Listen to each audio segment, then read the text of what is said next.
In the late 1980s and early 1990s action cinema pretended to be simple.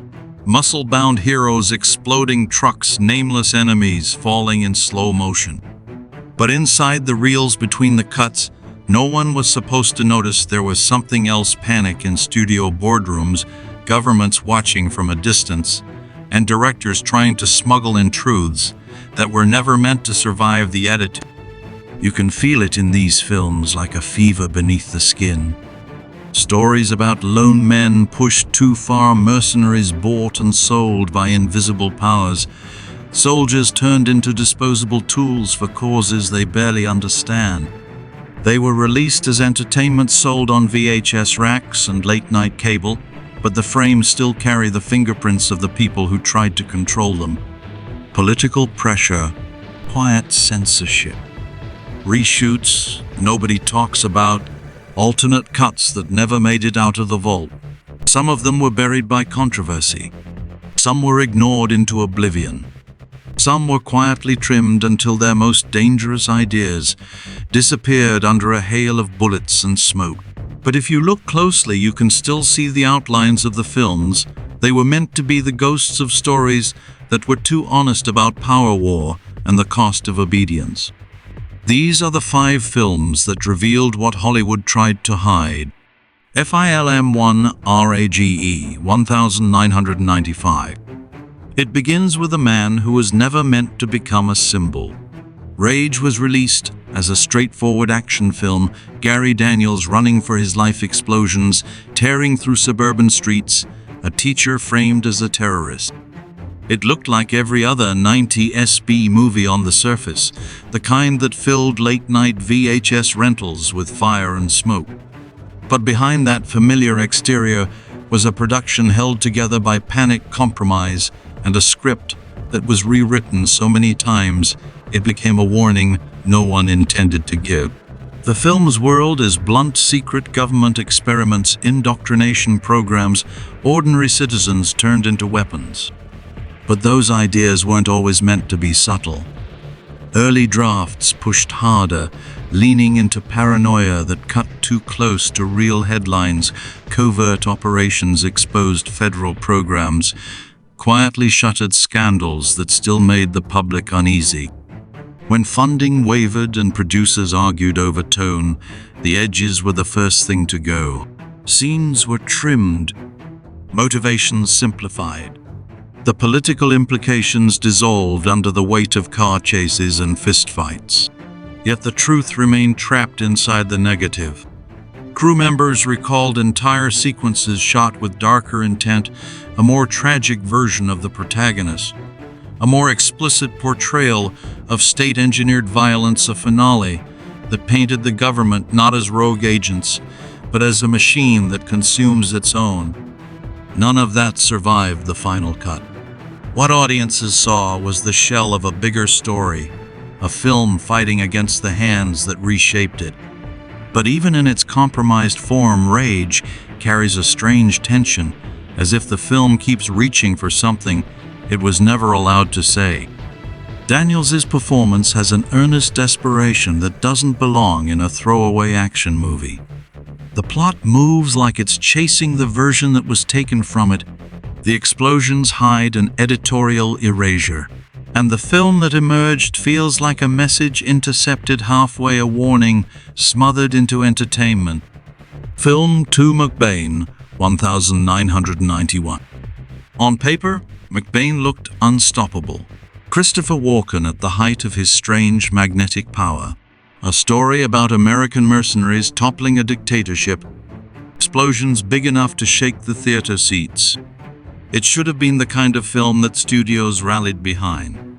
Instead, it became the rare action movie that felt like it was released with its hands tied, a film designed for noise, yet silenced before it ever had a chance to speak. The story itself is simple: veterans reunited for one last mission, crossing borders to save a nation that can't fight for itself. But beneath that simplicity lived a more volatile idea. This wasn't just fantasy heroism. Early versions leaned directly into the geopolitical tension between the U.S.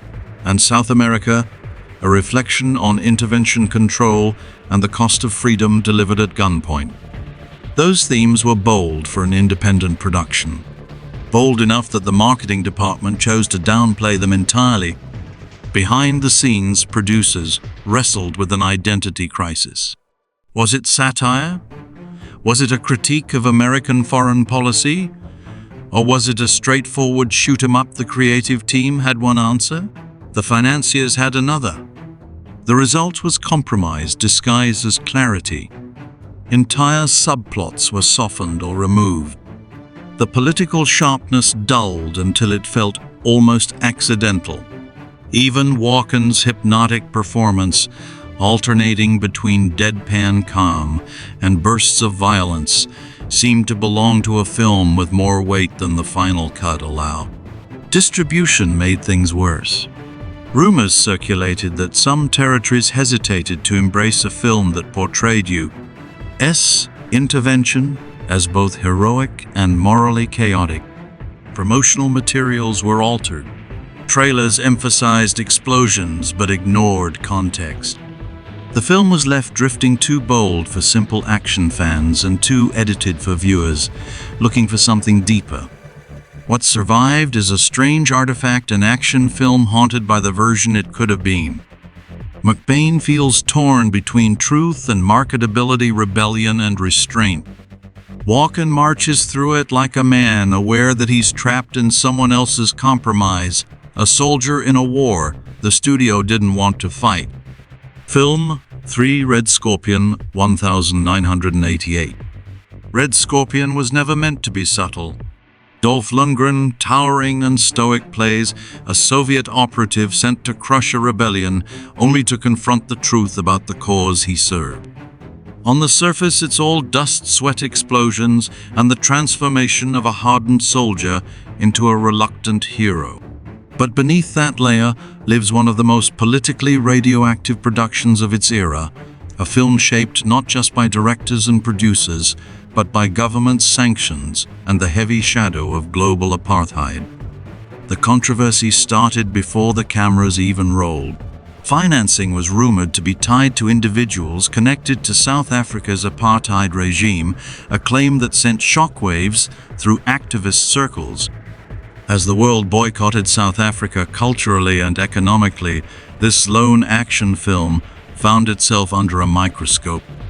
It wasn't just a movie anymore. It was a symbol in a geopolitical storm. Protests erupted. Journalists dug deeper. The production remained evasive.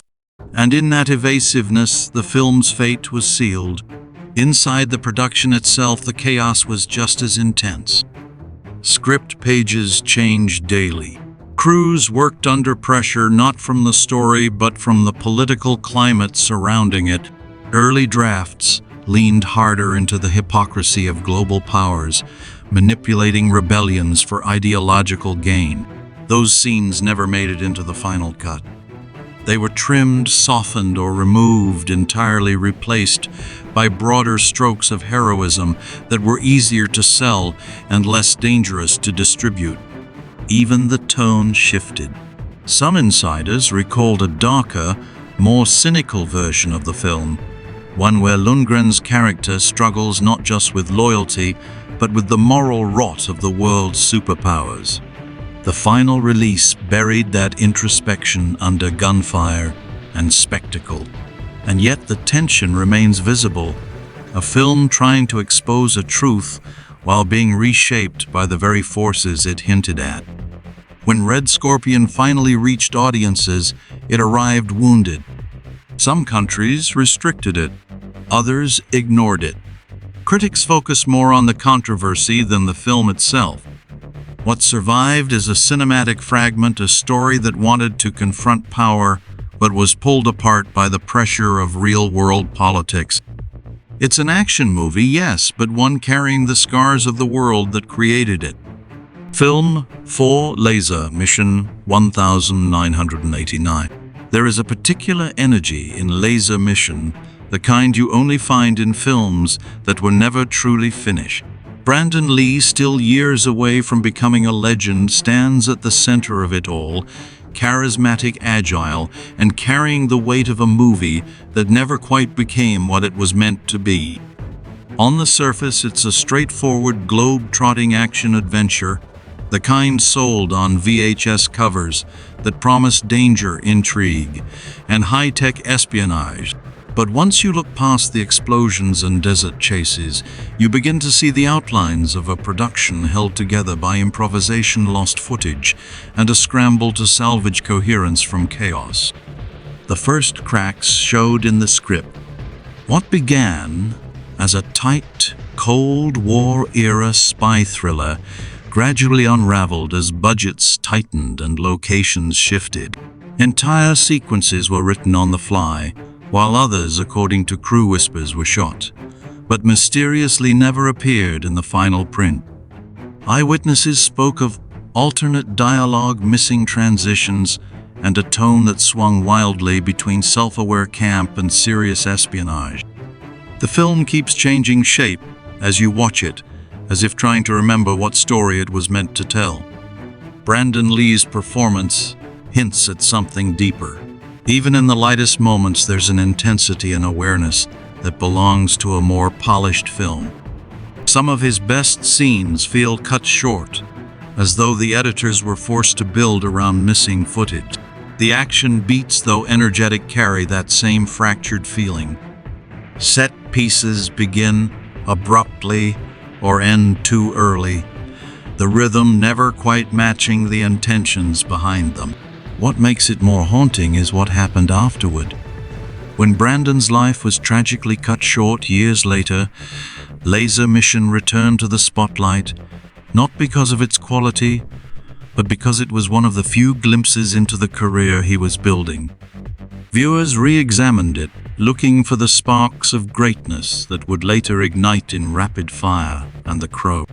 And in doing so, they also noticed the ghosts, the scenes missing, the choices forced by circumstance, the movie that slipped through the cracks of its own production. As it stands today, Laser Mission feels like an incomplete message, an action film assembled from the remnants of a bigger, bolder idea. Not quite lost, not quite found. A fragment of a career that was just beginning to rise. Film 5, The Octagon 1980. Long before ninja films became a staple of American pop culture, The Octagon tried to bring that shadowy world to the mainstream and nearly tore itself apart in the process. Chuck Norris, already a rising icon, stepped into a story about hidden assassins, foreign training camps, and a war that moves in silence. On the surface, the film plays like a straightforward martial arts thriller, a lone fighter confronting a secret organization while battling his own past. But beneath that clean premise lies one of the strangest tonal battlegrounds of early 80s action cinema, a film that wanted to be bold, eerie, and experimental, only to be reshaped into something safer before it reached the screen. The original vision was darker. Early drafts leaned heavily into psychological tension. Norris's character, haunted by whispers, memories, and the presence of a brother who took a very different path. The ninja sequences were meant to feel surreal, almost ritualistic. Some scenes reportedly pushed into territory that the studio feared mainstream audiences wouldn't accept, slower pacing, atmospheric dread, and a deeper dive into the ethics of training children for violence. For a market hungry for clean-cut heroes and predictable battles, those ideas were risky. That's where the interference began. The studio worried the film was too strange, too quiet, too meditative. Notes came down. Reshoots followed. Fights were re-edited to feel more explosive, less methodical. Voiceover, the now famous internal monologue, was added late, not as an artistic flourish, but as an attempt to clarify a plot that executives feared might feel too foreign. Action scenes were trimmed for pace. Character moments were softened. The unsettling tone the filmmakers aimed for was replaced by something more conventional, easier to sell but less unique. And yet the traces of the lost version remain. The uneasy atmosphere, the moments of silence that feel like they belong to a more ambitious film. The sense that Norris's character is fighting not just enemies, but a philosophy, a legacy, a training that shaped him in ways he no longer accepts. The Octagon becomes a film of two halves, one made by the creative team, the other stitched together by the studio. What survived is a hybrid part martial arts spectacle, part psychological thriller, part echo of a bolder experiment that never escaped the editing room. In the end, The Octagon isn't just an early ninja film. It's a glimpse into a version of American action cinema that almost took a very different path, one more mysterious, more introspective, and ultimately too unusual for the system that tried to contain it. Bonus fact: The Exterminator 1980. Before studios perfected the formula for revenge thrillers, The Exterminator arrived like a shockwave, too violent for the mainstream, too blunt for critics, and too real for the systems that tried to bury it. On the surface, it is the story of a Vietnam veteran pushed past his breaking point, taking justice into his own hands in the streets of New York. But underneath the grindhouse aesthetics lies a film that was quietly pulled apart, softened and reshaped, all because it looked too closely at the wounds America was still trying to hide. The production began with ambition, a gritty portrait of trauma, abandonment, and the anger of soldiers returning home to a country that didn't know what to do with them. Early footage, according to those who saw it, pushed the emotional intensity far past what audiences expected. The director wanted to confront the era directly, the scars left by war, the failures of institutions, the quiet desperation of men who felt discarded. But that version frightened distributors. It felt too heavy, too raw, too honest. The editing room became the battlefield. Scenes were shortened or removed entirely, anything deemed politically sensitive or too bleak. The character's internal struggle, originally a central thread, was trimmed down until the vigilante persona took over. The result was a film that looked more like simple exploitation than the moral interrogation it began at. Even the MPAA stepped in, demanding cuts to imagery that reflected very real violence veterans had witnessed overseas. The film that reached theaters was only a fraction of what had been shot. But the ghosts of the original vision linger. The way certain scenes fade too quickly. The abrupt tonal shifts. The performance of the lead actor, who seems to be carrying emotional weight that the final cut doesn't fully explain. These fragments reveal the outline of a lost film. One that could have stood beside the strongest post-war critiques of its era instead of being pushed into the shadows of cult cinema. In many ways, The Exterminator embodies the central truth of this countdown, that some films weren't shaped by artistic failure, but by the fear of what they dared to confront. Some films fail on screen, others were never even allowed to fail. These 5 films, and the one buried in their shadow, form a map of a forgotten era in action cinema, a time when explosions and gunfire were used to disguise the uneasy truths humming beneath the surface. Rage tried to expose the machinery of control, but was softened before the message could land. McBain reached for political weight and found itself disarmed by the very forces it hinted at. Red Scorpion became a casualty of real-world controversy long before audiences could decide its fate.